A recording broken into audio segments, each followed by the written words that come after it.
Of course, it's absolutely necessary. As a designer, as a student of design, I feel that the more you are exposed to different ideas, the better it is, and at as early as possible, it sort of widens the horizon of a student.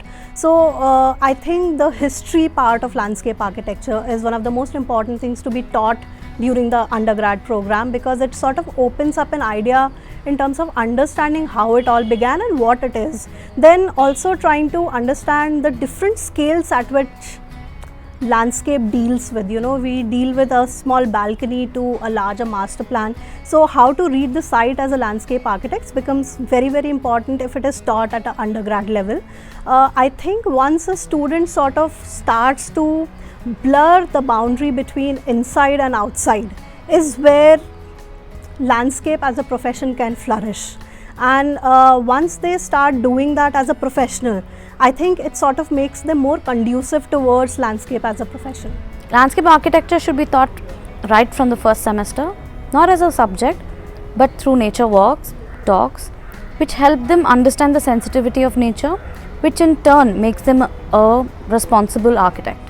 From my limited experience of academics, I think as of now in architecture schools, the idea of landscape is very unidimensional. When I mean unidimensional, I mean we only look at landscape in terms of design, of how a space has to be designed.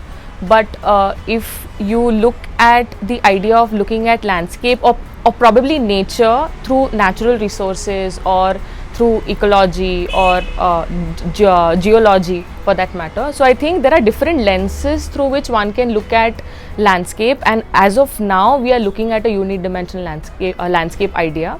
And also one critical thing is, I think in architecture school we are already very naive. I just think the idea of sensitizing by having nature walks or by being able to understand nature and how the system function itself is important. So just by having walks or just by having a dialogue or reading papers or going to discussions, that horizon can be widened. So I think that is critical in design schools as of now. Landscape as a subject is a part of architectural discourse.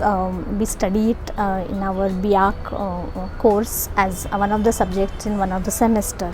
And what happens typically is, like any student, they just take the subject as any other subject and leave it at it.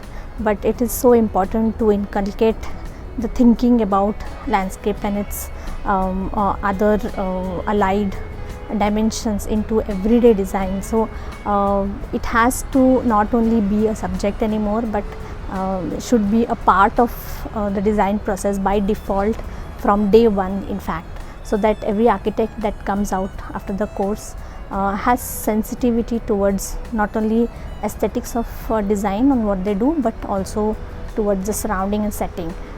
It is definitely a part, we say that, but how much do we implement it, right? So it has to be much more stronger on that front. Students treat landscape architecture just as a theory subject. They just want to score well in the subject, while whatever they learnt in the subject, they fail to integrate that in their design studios. It is very important, I think, to integrate it within their design, to design buildings which are sensitive to their environment. They need to learn how to tread lightly on the ground and also to think of unbuilt spaces while designing. I think having landscape architects as their design guides and mentors might help achieving that intent.